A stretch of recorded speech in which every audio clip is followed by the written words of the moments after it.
Hello, great people. Welcome back to our channel. We're so excited to have you again.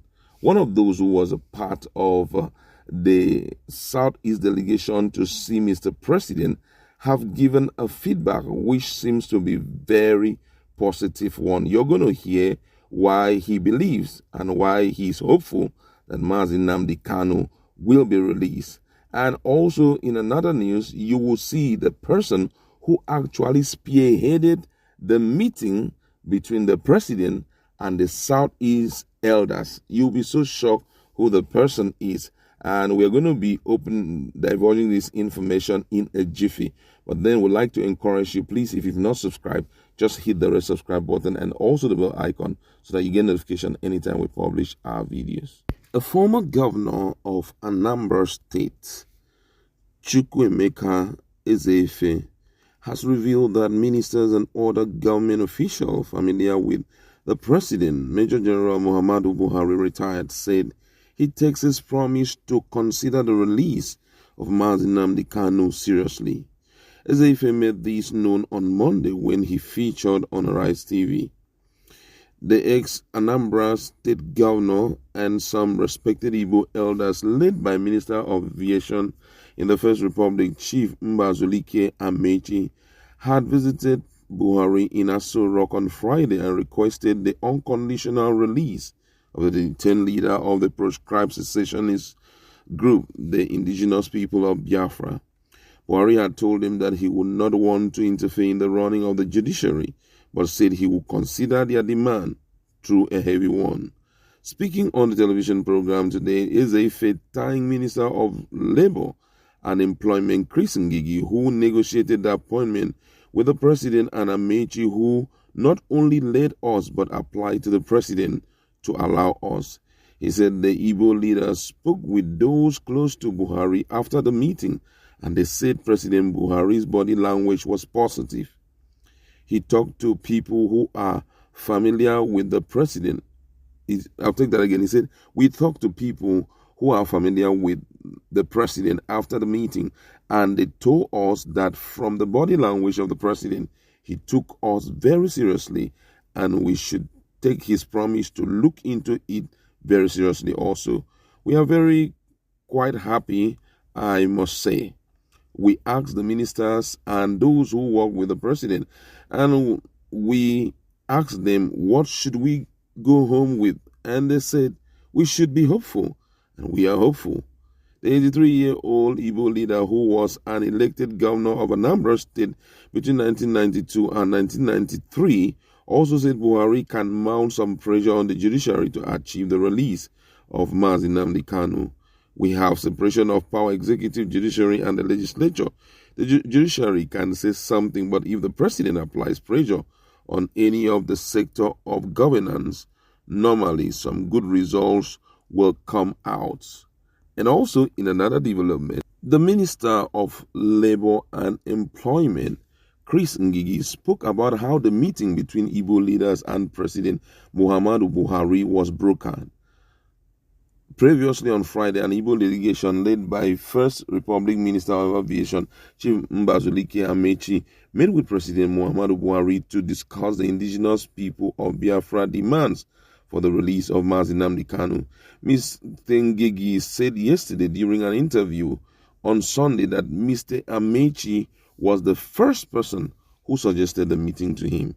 He said that it is what will give him the last joy before he departs from this planet. So I am happy to be involved in it. I acted as a facilitator. He copied me in the letter to Mr. President and called me on the phone when he had not gotten any reply. With my own copy, I met Mr. President. Mr. Ngigi also asserted that the president doesn't hate the Igbo people, and he would consider the demand, adding, how he will fulfill the demand, I don't know now, but there are so many constitutional provisions in which the president can exercise his power. President Buhari can use the prerogative of mercy. He can use pardon. He can use withdrawal of charges. He knows what is best for the country and for our Igbo nation, because our place is in turmoil. The South is in turmoil economically, politically, and security-wise.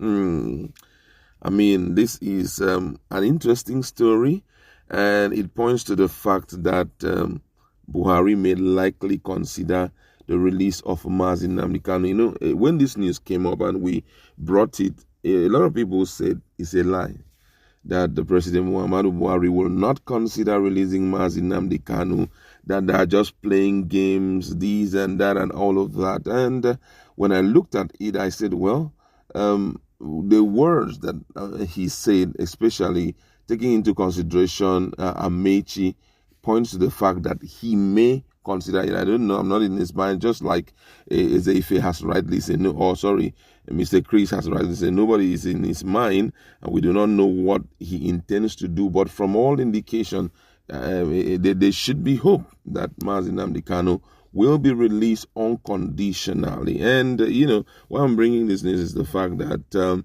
we can now see those who expedite action to ensure, you know, the elder statesman sees Buhari, because I know that for such meetings to be brokered, it's not something that is a small boy's play. Don't forget that already the president has a very busy schedule. So for people to, you know, go and talk to him, and he gives into, you know, the demands of this elder statesman and allow them to meet with him, you know, shows that there is hope. And this alone clearly shows that the governors in the Southeast were not actually doing their part in terms of putting pressure on the president. I mean, which means also that despite all the trouble that we're in Southeast, we cannot really boast of the love that governors ought to have, that they have. You know, they don't have, because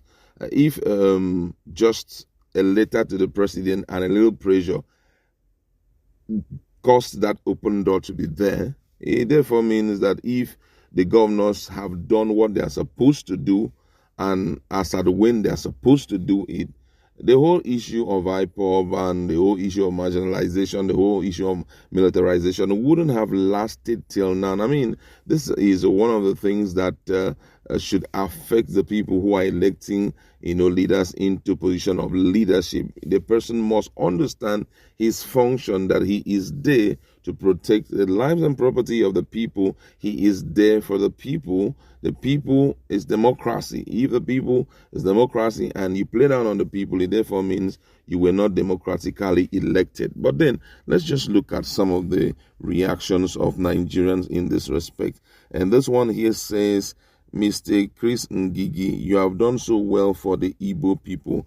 We applaud you a great deal. We are hopeful that the president will consider the request of the Ndibos and at least release Mazi Nnamdi Kanu so that peace can once again return to the Southeast. Another person here says, well, Mr. Chris Ngigi had never considered this issue, but an elder statesman who has taken pride in ensuring that there is peace in the Southeast was behind the whole thing.